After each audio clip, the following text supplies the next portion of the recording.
55 AS segundunda L linguagem do amor. Que qualidade de tem popo. Era o meu dever perceber qual a primeira linguagem do amor de Betty Jo, logo no início, pelo que ela me disse naquela noite de primavera quando os visitei em Little Rock. Bill é um bom provedor, mas não gasta tempo algum comigo. Do que me servem a casa, o carro novo e as demais coisas se não os curtimos juntos? O que ela desejava? Ter um tempo de qualidade com seu marido.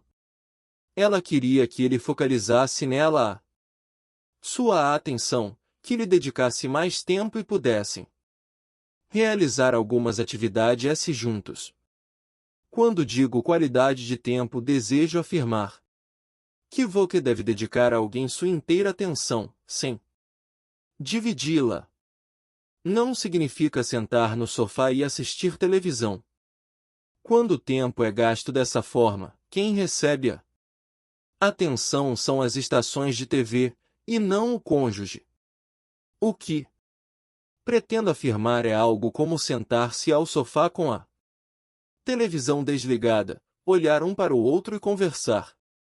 No processo de dedicação mútua, é dar um passeio juntos, só os dois. É ambos saírem para comer fora. É um olhar nos olhos do outro e conversar. Você já percebeu que, nos restaurantes, é perfeitamente possível notar a diferença entre um casal de namorados e um de casados? Os namorados miram-se nos olhos e batem papo. Os casados sentam-se à mesa e olham ao redor do restaurante. Pode-se dizer que foram ali apenas para comer. Quando me sento ao sofá com minha esposa, dedico-lhe 20 minutos de minha inteira atenção e ela faz o mesmo por mim. Concedemos um ao outro 20 minutos de nossa existência. Nunca mais teremos aquele tempo novamente. Entregamos ali parte de nossas vidas um ao outro. Esse é um poderoso comunicador do amor emocional. Um único remédio não pode curar todas as enfermidades existentes. Em meu aconselhamento para Bill e Betty Jo, cometi um erro muito sério, pois afirmei que palavras de afirmação teriam o mesmo significado para os dois. Esperava com isso que, se cada um deles desse ao outro uma afirmação verbal, o clima emocional mudaria e ambos sentir-se-iam amados. Isso funcionou para Bill. Seus sentimentos em relação a Betty Jo tornaram-se mais positivos. Ela passou a apreciar mais o trabalho duro que ele desempenhava. Porém, o mesmo não ocorreu com Betty Jo, porque palavras de afirmação não era sua primeira linguagem do amor, mas sim a qualidade de tempo. Peguei novamente o telefone, liguei para Bill e agradeci-lhe o esforço feito nos últimos 2 meses. Disse-lhe que ele fizera um bom trabalho ao dizer palavras de afirmação para Betty Jo e ela as ouvirá. Ele me disse: mas Dr. Chapman, ela ainda continua triste. Acho que as coisas não melhoraram muito para ela. E eu lhe respondi: você tem razão, Bill. E acho que sei o porquê. O problema é que sugere a linguagem do amor errada. Bill não tinha a menor noção do que eu estava falando. Expliquei-lhe então que os motivos que levam uma pessoa a experimentar o amor emocional por outra não são necessariamente os mesmos. Ele concordou comigo que a sua linguagem do amor era realmente por palavras de afirmação. Contou-me então que desde menino isso era importante para ele. Estava contente ouvir Betty Jo expressar apreciação pelas coisas que ele fazia. Expliquei, então, que a linguagem de Betty Jo não era palavras de afirmação, mas sim qualidade de tempo. Passei-lhe também o conceito de dedicar atenção integral ao cônjuge, dizendo-lhe que não deveria ouvi-la enquanto lia jornal ou assistia televisão, mas sim olhá-la nos olhos. Dedicar-lhe toda a atenção, fazer com o cônjuge algo que ele aprecia, e ser realmente sincero nessa atividade. Ele então me disse, algo como ir com ela a um concerto. As luzes começavam a brilhar em Little Rock. Dr. Chapman, ela sempre reclamou disso. Nós não temos atividades em comum. Realmente não gasto sequer um momento com ela. Betty Jo lembra-me o tempo todo que antes de nos casarmos, costumávamos passear e tínhamos várias atividades juntos, mas agora vivo ocupado demais. Essa é realmente sua linguagem do amor, sem sombra de dúvida. Mas, Dr. Chapman, o que eu posso fazer, se meu trabalho realmente exige muito de mim? Pedi-lhe, então, que me falasse sobre seu serviço. Por 10 minutos ele me contou a história de como subira os degraus de sua firma, de quão arduamente trabalhará para isso e orgulhava-se de seus feitos. Falou-me também de seus planos para o futuro e que, pelos seus cálculos, dentro de 5 anos chegaria ao posto que sonhava. Perguntei-lhe então, você quer chegar lá sozinho, ou deseja companhia de Betty Jo e de seus filhos? Quero que eles estejam comigo. É por isso que sofro tanto quando ela reclama do tempo que gasto no serviço. Realizo o que faço por nós. Quero que ela participe disso, mas Betty insiste em reagir negativamente. Você começa a entender o porquê dela ser tão negativa, Bill? A linguagem do amor de Betty Jo é qualidade de tempo. Você lhe dedica tão pouco tempo que o tanque do amor dela está vazio. Ela não sente segurança em seu amor. Por isso, em sua mente, ela rejeita o que o afasta dela, ou seja, seu trabalho. Ela realmente odeia sua profissão. Ela detesta o fato de sentir tão pouco amor de sua parte. Só há uma solução para isso, Bill, e o preço é alto. Você terá de arrumar um tempo para gastar com Betty Jo. Você precisa amá-la na linguagem dela. O senhor está certo, Dr. Chapman. Como devo começar? Você ainda tem o caderno onde anotou as características positivas de Betty Jo? Tenho, está bem aqui. Ótimo. Faça uma outra lista. O que, em sua opinião, Betty Jo gostaria de realizar em sua companhia? Procure lembrar-se de coisas que ela já mencionou ao longo dos anos. E a lista de Bill ficou assim. Item: pegar nosso carro novo e irmos para as montanhas.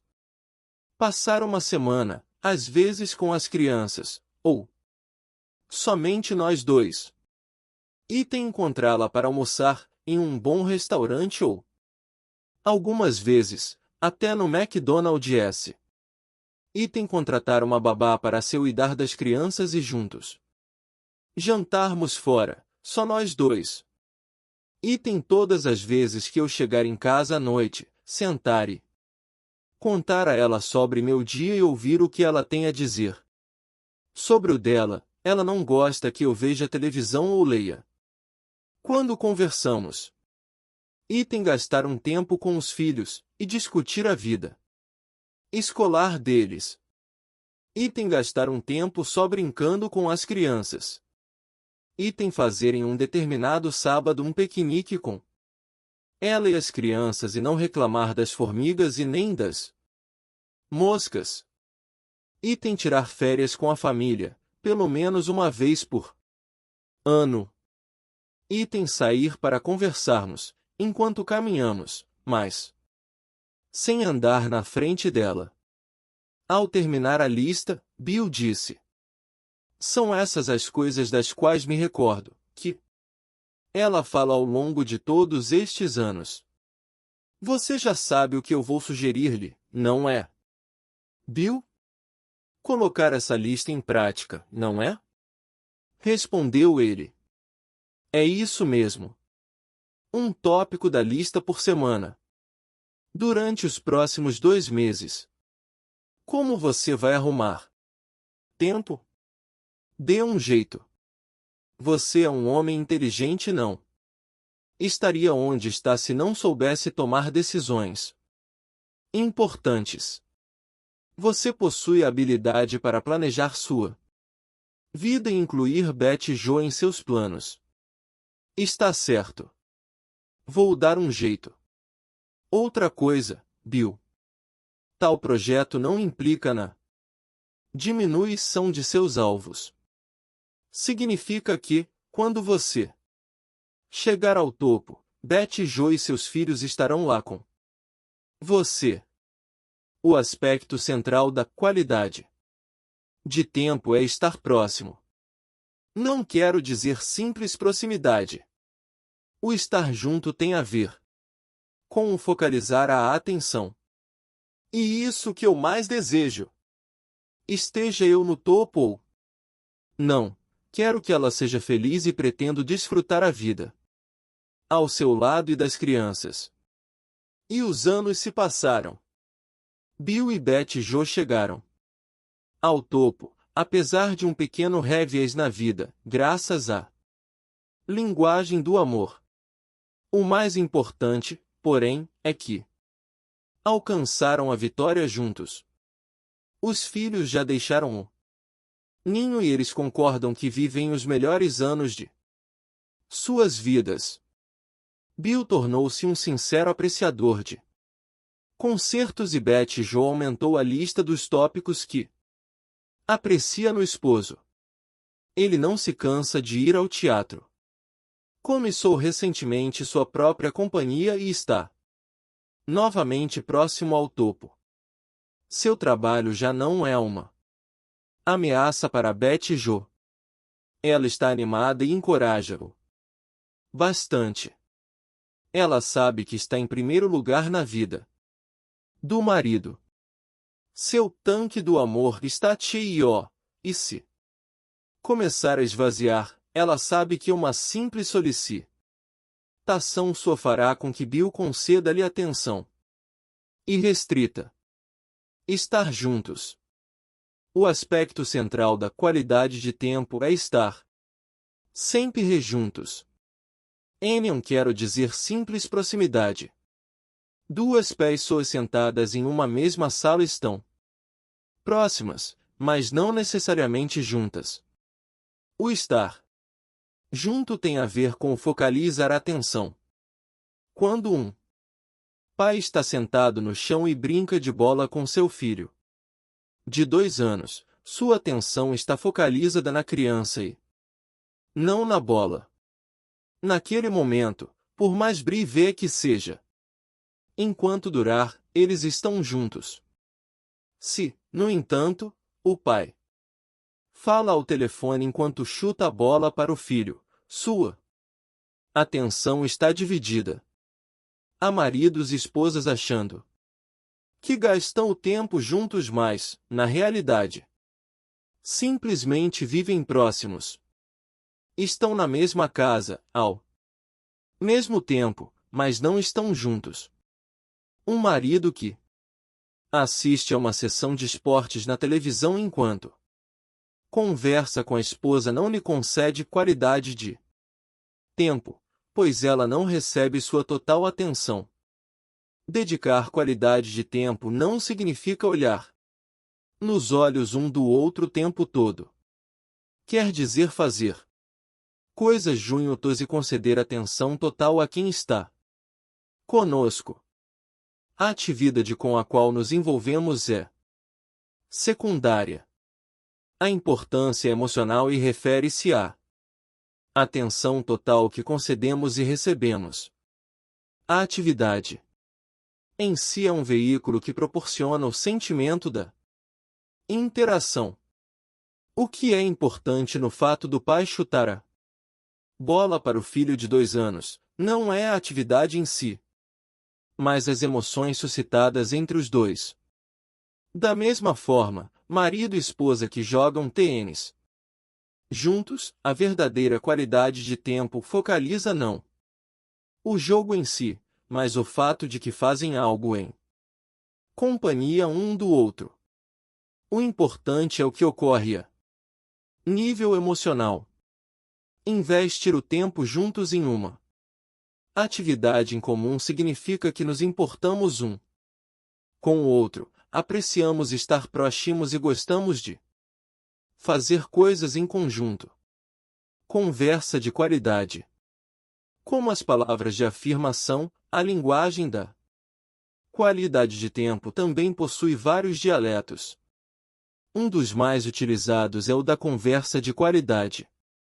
Afirmo com isso a existência de um diálogo acolhedor, onde 2 pessoas compartilham experiências, pensamentos, emoções e desejos, de forma amigável, e em um contexto sem interrupções.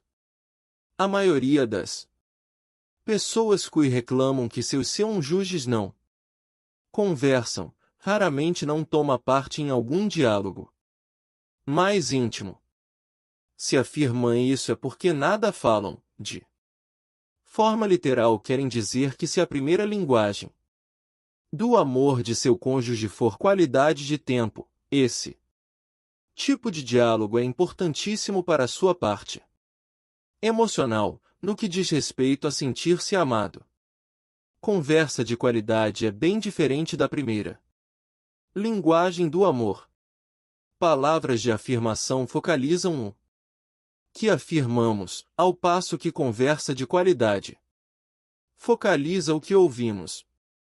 Se externo meu amor por você através da qualidade de tempo e gastamos esse tempo juntos, significa que este propósito estará em fazer você vir à tona, ouvir atentamente o que pretende dizer.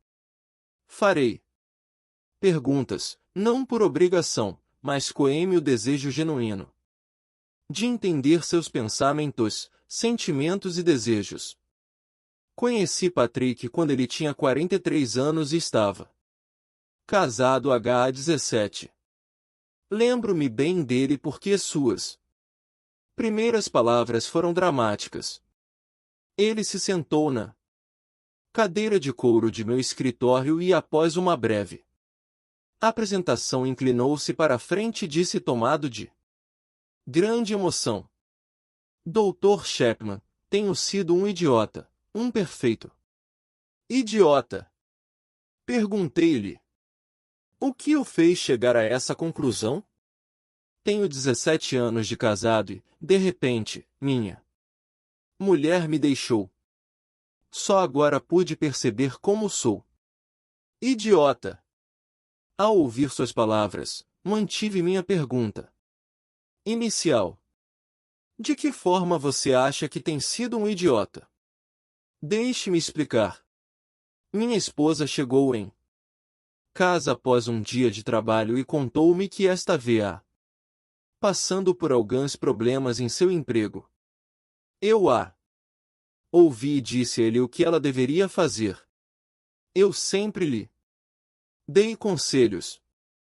Então afirmei que ela mesma precisava confrontar aquela situação, pois os problemas não costumam sumir facilmente, e ela deveria conversar com as pessoas envolvidas ou o supervisor de seu departamento. Seria necessário que ela enfrentasse aquela situação. No dia seguinte, porém, ela chegou do serviço e falou dos mesmos problemas. Eu então perguntei se ela fizera o que eu sugerira no dia anterior. Ela sacudiu a cabeça e disse que não. Repeti, naquele momento, o mesmo conselho. Disse-lhe que aquela era a forma correta de lidar com a situação. No dia seguinte ela chegou em casa e apresentou novamente os mesmos problemas. Mais uma vez eu lhe perguntei se fizera o que eu propusera. Mais uma vez ela sacudiu a cabeça e disse que não. Após umas 3 ou 4 noites fiquei muito bravo e disse-lhe que não contasse mais comigo enquanto não fizesse o que eu lhe recomendara.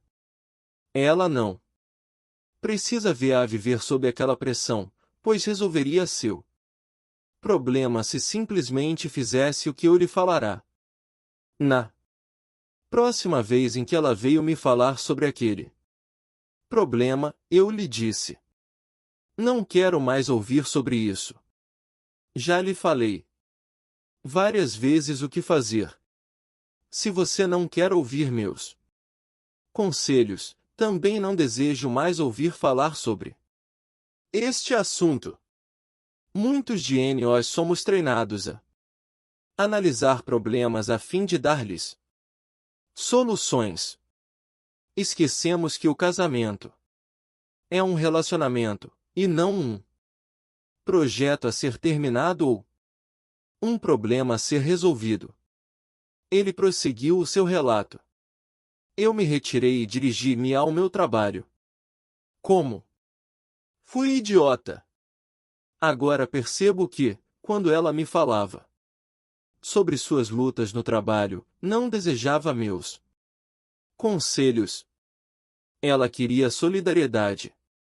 Desejava que eu a ouvisse, desse-lhe atenção, e dissesse-lhe que entendia a dor, a pressão e a tensão pelas quais passava. Ela queria ouvir que eu a amava e estava ao seu lado.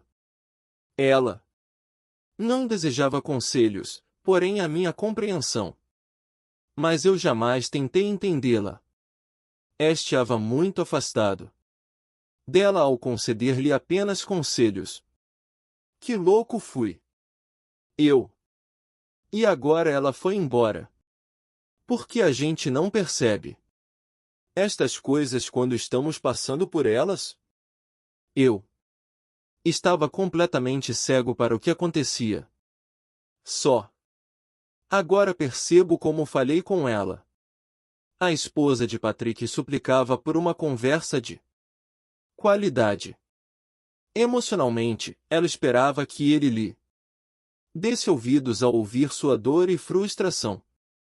Patrick, porém, não focalizava sua atenção em ouvir, mas em falar. Ele escutava somente o suficiente para perceber o problema e formular uma saída. Ele não a ouvia o tempo necessário para compreender sua súplica por apoio e compreensão.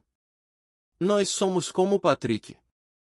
Somos treinados para tomar conhecimento dos problemas e dar soluções. Esquecemos que o casamento é um relacionamento, não um projeto a ser terminado ou um problema a ser resolvido. Uma convivência a dois implica em simpatia, em ouvir com a intenção de entender o que o outro cônjuge pensa, sente e deseja. Devemos também estar dispostos a aconselhar, mas somente quando solicitados, e jamais de forma arrogante. A maioria de nós não sabe ouvir. Somos mais eficientes em pensar e falar. Aprender a ouvir pode ser tão difícil quanto estudar uma língua estrangeira. Porém, se quisermos comunicar o amor, precisamos aprender. Isso é especialmente importante Se a primeira linguagem de seu cônjuge for qualidade de tempo e se o dialeto dele for conversa de qualidade. Felizmente, há muitos livros e artigos escritos sobre a arte de ouvir. Não repetirei o que já foi escrito em vários outros trechos, mas gostaria de dar algumas dicas que podem ajudar bastante. 1. Procure olhar nos olhos de seu cônjuge quando ele lhe falar alguma coisa. Essa atitude ajuda sua mente a não divagar e comunica que ele realmente recebe sua total atenção. 2. Não faça outra coisa enquanto ouve seu cônjuge. Lembre-se, qualidade de tempo é dedicar ao que lhe fala sua total atenção. Se você porventura assistir TV, ler ou praticar qualquer outra atividade pela qual esteja muito envolvido, e não puder desviar a atenção, imediatamente, diga isso a seu cônjuge: sei que você quer falar comigo agora, e estou interessado em ouvir-lhe. Só que gostaria de conceder-lhe mais atenção, e no momento não é possível. Se você me conceder 10 minutos para eu terminar o que estou fazendo, sentaremos juntos e então ouvirei o que você tem a dizer. A maioria dos esposos deverá atender a uma solicitação dessas. 3. Escute o sentimento. Pergunte a você mesmo o tipo de emoção que seu cônjuge sente no momento. Quando achar que descobriu, confirme. Por exemplo, tenho a impressão que você está desapontado por eu ter esquecido de. Essa é uma oportunidade para você certificar-se de seus sentimentos. Também comunica que ouve com atenção o que lhe é dito. 4. Observe a linguagem corporal. Punhos cerrados, mãos trêmulas, lágrimas, senho franzido e expressão dos olhos fornecem pistas do que seu cônjuge sente. Algumas vezes, a linguagem verbal diz uma coisa, enquanto a corporal afirma outra. Solicite um esclarecimento a fim de poder confirmar seus reais sentimentos. 5. Recuse interrupções. Pesquisas recentes indicam que, em média, as pessoas ouvem apenas 17 segundos antes de interromperem para inserir na conversa as próprias ideias. Se eu lhe dedicar minha total atenção enquanto você fala, evitarei defender-me a fim de fazer-lhe acusações ou mesmo, dogmaticamente, evidenciar minha posição. Meu objetivo é perceber seus sentimentos e pensamentos. O alvo não é autodefender. Meu permitir que você ganhe uma discussão. A intenção é compreendê-lo. Aprendendo a falar. Uma conversa de qualidade requer não somente consideração ao ouvir, mas também disposição em expor-se. Quando uma esposa diz, gostaria tanto que meu marido conversasse comigo. No NCA sei o que ele pensa ou sente. Ela clama por intimidade, quer sentir-se próxima de seu esposo. Mas, como sentir-se ao lado de alguém a quem não conhece?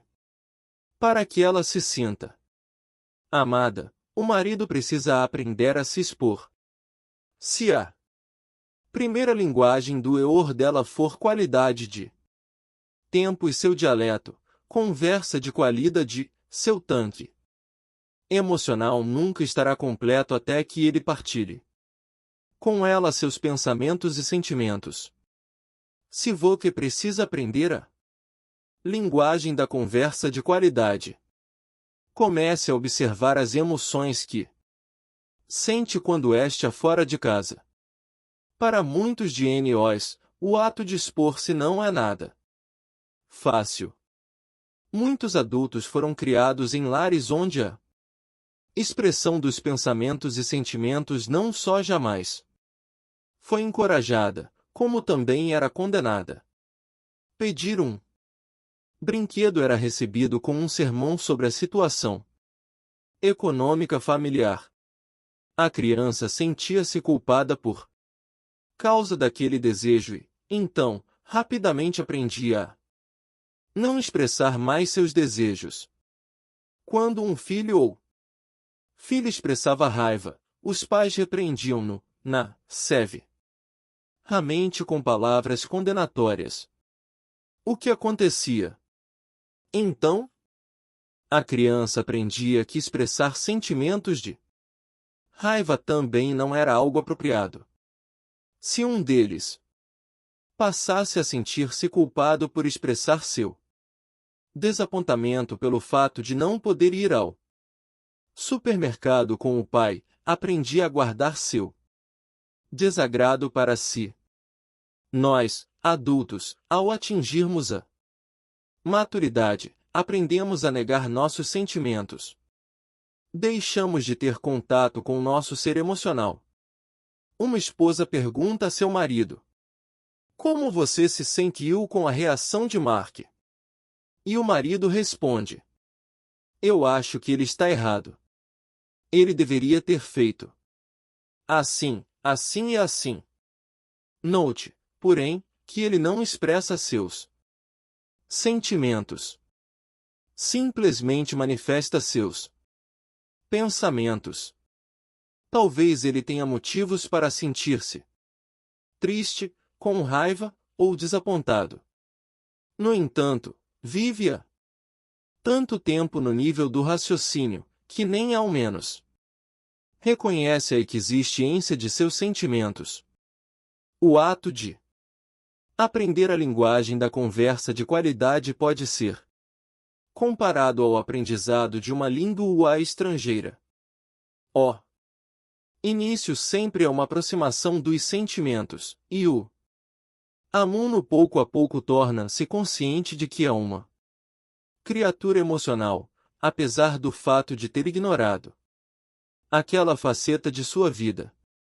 Se você precisa aprender a linguagem da conversa de qualidade, comece a perceber os sentimentos que lhe ocorrem quando está longe de casa. Compre um bloquinho de rascunho e mantenha-o diariamente com você. 3 vezes, durante o dia, faça a si mesmo as seguintes perguntas. Item: que emoções senti nas últimas 3 horas? Item: o que senti a caminho do trabalho quando o motorista atrás de mim ficou o tempo todo colado em meu para-choque? Item: como eu me senti quando fui colocar combustível no carro e a bomba automática não funcionou e fez com que o tanque transbordasse, derramasse e molhasse de gasolina toda a parte de trás do carro? Item: como me senti quando, ao chegar ao escritório, soube que minha secretária fora requisitada para um outro projeto da empresa e não estaria presente toda a manhã? Item: como me senti quando meu supervisor me comunicou que o projeto no qual eu trabalhava teria de ser concluído em 3 dias, quando pensei que teria mais 2 semanas? Escreva seus sentimentos no bloco de rascunho e, ao lado, coloque 1 ou 2 palavras para lembrá-lo do evento correspondente ao sentimento. Sua lista deve ficar mais ou menos assim. Situação: sentimentos. 1. Motorista colado atrás. 2. Posto de gasolina. 3. Sem secretária. 4. Projeto em 3 dias. 1. Raiva. 2. Desagrado. 3. Desapontamento. 4. Frustração e ansiedade. Faça este exercício 3 vezes ao dia e você descobrirá sua natureza emocional. Utilize seu bloquinho e comunique a seu cônjuge as emoções que experimentou, juntamente com as situações enfrentadas. Quanto mais você fizer isso, melhor será. Em algumas semanas sentir-se-á mais confortável para expressar suas emoções a ele, finalmente, será tão bem capaz de, mais à vontade, conversar sobre seus sentimentos em relação ao esposo, aos filhos e a eventos que ocorram em casa. Lembre-se que as emoções em si não são certas nem erradas. São simplesmente nossas reações psicológicas aos acontecimentos da vida. Constantemente tomamos nossas decisões baseados em nossos pensamentos e emoções. Quando o motorista estava grudado em seu carro, a caminho do trabalho, e você ficou com raiva, será que alguns dos seguintes pensamentos passaram por sua cabeça? Item gostaria que ele saísse da pista. Item gostaria que ele me ultrapassasse. Item se eu não corresse o risco de ser multado, gostaria de pisar fundo o acelerador e deixá-lo para trás, comendo poeira. Item gostaria de dar uma boa freada de forma que ele entrasse com tudo na traseira de meu carro, e a seguradora tivesse de me dar um carro novo. Item talvez eu deva sair para a direita e deixá-lo passar. Você, eventualmente, tomou alguma dessas decisões ou o outro motorista reduziu a marcha, ou ultrapassou seu carro e você conseguiu chegar seguro ao trabalho. Cada evento de nossa vida gera emoções, pensamentos, desejos e também ações. A expressão desse processo chamamos de autorrevelação. Se você optar em aprender o dialeto da conversa de qualidade, esse é o caminho pelo qual deverá trilhar. Tipos de personalidade. Nem todos estamos desconectados de nossas emoções, mas quando o assunto vem à tona, todos somos afetados por nossa maneira específica de ser. Tenho observado dois tipos básicos de personalidade. Ao primeiro, chamarei de Mar Morto. Na pequena nação de Israel, o Mar da Galileia segue rumo ao sul através do Rio Jordão até o Mar Morto. Este não vai a lugar nenhum. Ele requiebe, mas nada retribui. Esse tipo de personalidade adquire muitas experiências, emoções, diversos pensamentos ao longo do dia. Possui um amplo reservatório onde armazena informações e sente-se absolutamente feliz em não falar. Se você perguntar à personalidade Mar Morto, o que há de errado? Por que você ainda não abriu a boca esta noite? A resposta, muito provavelmente, será: nada há de errado. Por que você pensa assim? E aquela resposta será absolutamente honesta. Ele está feliz por nada falar. Gostaria de fazer uma longa viagem, de norte a sul do país, para não dizer uma única palavra e estar sinceramente feliz. Em outro extremo, porém, encontra-se o riacho rápido. Esse tipo de personalidade pode ser descrita como aquela que, entre o que passa pelos olhos ou ouvidos leva no máximo 60 segundos até que saia pela boca. Sobre o que veem, ou ouvem, falam rapidamente. De fato, se não houver ninguém em casa para que comentem a respeito, darão um jeito para falar com alguém. Sabe quem eu vi hoje? Sabe o que eu ouvi hoje? Se não conseguem conversar ao telefone, falam consigo ou mesmos, porque não possuem algum reservatório É comum que o Mar Morto e o Riacho Rápido casem-se. Isso ocorre porque, quando estão em pleno namoro, as características opostas tornam-se muito atraentes para ambos.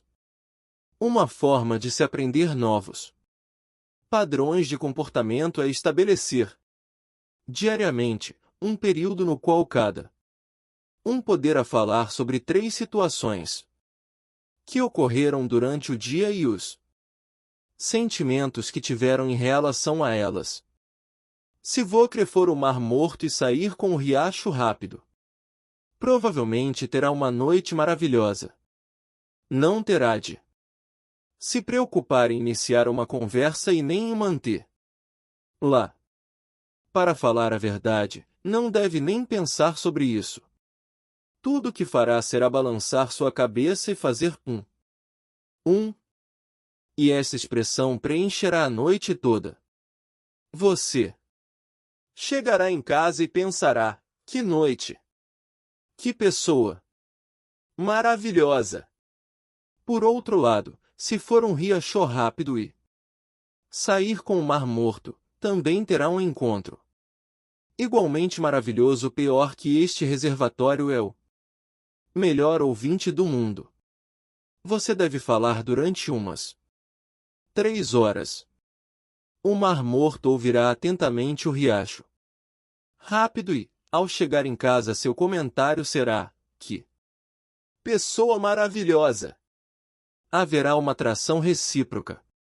Porém, 5 anos após o casamento, o Riacho Rápido acordará em uma bela manhã e dirá: estamos casados há 5 anos, mas eu não conheço. O Mar Morto, por outro lado, dirá: eu a conheço muito bem. Gostaria muito que ela interrompesse um pouco esse dilúvio de palavras. Desse-me atenção. A boa notícia, nisso tudo, é que o Mar Morto provavelmente aprenderá a falar e o Riacho Rápido saberá ouvir. Somos influenciados, mas não dominados por nossas personalidades. Uma forma de se aprender novos padrões de comportamento é estabelecer, diariamente, um período no qual cada um falará sobre 3 situações que ocorreram durante o dia e os sentimentos que tiveram em relação a elas. Chamo esse método de dose mínima diária para um casamento saudável. Se você começar com esse período, em algumas semanas, ou meses, a conversa de qualidade fluirá mais livremente entre vocês. Atividades de qualidade. Além da linguagem básica do amor, qualidade de tempo, que é dedicar total atenção a seu cônjuge. Há um outro dialeto que se chama atividades de qualidade. Em um recente seminário sobre casamento, pedi que os casais completassem a seguinte sentença: sinto mais amor por meu cônjuge quando underline, underline, underline, underline, underline, underline, underline, underline. Veja as respostas dadas por um jovem marido, casado há 8 anos. Sinto-me mais amado por minha esposa quando exercemos atividades em conjunto, ou seja, coisas que eu goste de fazer e ela também aprecie. Dessa forma, conversamos mais. É como se estivéssemos namorando. Outra vez. Essa é uma linguagem típica de pessoas cuja primeira linguagem do amor é a qualidade de tempo. A ênfase é dada no estarem juntos, em realizarem ao lado um do outro as mesmas atividades, e em dedicarem atenção total às suas necessidades. Entende-se por atividades de qualidade qualquer coisa pela qual um ou os dois se interessem. A ênfase não está no que se faz, mas no porquê decidiu-se realizá-lo. O objetivo é terem uma experiência juntos, e terminá-la de forma a afirmarem: ele, Ela se interessa por mim. Ele quis fazer comigo algo que eu apreciava e realizou-o com uma atitude muito positiva. Isso é amor. E, para algumas pessoas, é a forma em que ele fala mais alto. Tracy cresceu em meio a concertos. Em toda a sua infância, a casa sempre esteve repleta de música clássica. Pelo menos uma vez ao ano ela acompanhava seus pais a um festival. Laurie, por outro lado, gostava de música country. Ele nunca fora a um concerto e seu rádio estava sempre ligado em estações de música popular. Ele chamava a preferência de sua esposa de sinfonia de elevador. Se ele não tivesse se casado com Tracy, teria atravessado sua vida sem jamais assistir a um concerto. Antes do casamento, enquanto Atra versava a fase da paixão obcecada, ele chegou até a assistir a alguns espetáculos musicais. Porém, mesmo apaixonado, ele perguntou se ela chamava aquilo de música. Após o casamento, decidiu que nunca mais sairia de casa para ouvir um concerto. No entanto, quando anos mais tarde descobriu que qualidade de tempo era a primeira linguagem do amor de Tracy e ela apreciava de forma especial o dialeto das atividades de qualidade, quis acompanhá-la e o fez entusiasmado. Seu propósito era claro. Ele não ia para assistir ao concerto, mas para demonstrar amor a Tracy e falar alto em sua linguagem. Com o passar do tempo, chegou a apreciar os concertos, ocasionalmente, a deleitar-se com um ou dois movimentos. Talvez ele nunca se torne um amante da música erudita, mas provavelmente diplomou-se em demonstrar amor à sua esposa. Um dos pontos positivos das atividades de qualidade é que elas possibilitam o armazenamento de um banco de memórias ao qual podemos nos reportar pelos anos futuros. Entre as atividades de qualidade citamos plantar um jardim, descobrir e ir a liquidações, colecionar antiguidades, ouvir música, fazer piqueniques, caminhar, lavar o carro juntos durante o verão, etc. Essas atividades limitam-se apenas pelo interesse, desejo de tentar, ou não, novas experiências. Os ingredientes especiais para uma atividade de qualidade são um desejo de fazê-la, proveniente de um dos dois. 2. O outro estar disposto a executá-la. 3. Ambos estarem conscientes porque devem realizá-la. Expressar amor de forma a permanecerem juntos. Um dos pontos positivos das atividades de qualidade é que elas possibilitam o armazenamento de um banco de memórias ao qual podemos nos reportar pelos anos futuros. Feliz é o casal que se lembra de uma caminhada feita de manhã ao longo da praia, de uma árvore plantada no jardim, do tempo em que colocaram iscas para acabar com as formigas do pomar, do projeto de pintura dos quartos, da noite em que foram juntos ter aulas de patins e um deles caiu e quebrou a perna. Dos passeios pelo parque, dos concertos, dos recitais e, como esquecer, do tempo gasto apreciando uma cascata. Após a longa caminhada de bicicleta até encontrá-la, podem até sentir os respingos que caíram em seus rostos. Essas são memórias de amor, especialmente para aquelas pessoas cuja primeira linguagem for qualidade de tempo. E como achar tempo para tais atividades? Especialmente se ambos trabalham fora? Achamos-a ocasião da mesma forma que a encontramos para almoçar e jantar. Por quê? Porque são tão essenciais para nosso casamento como as refeições o são para nossa saúde. Isso é difícil? E preciso planejamento? Sim. Implica em que tenhamos de abrir mão de algumas atividades particulares? Talvez.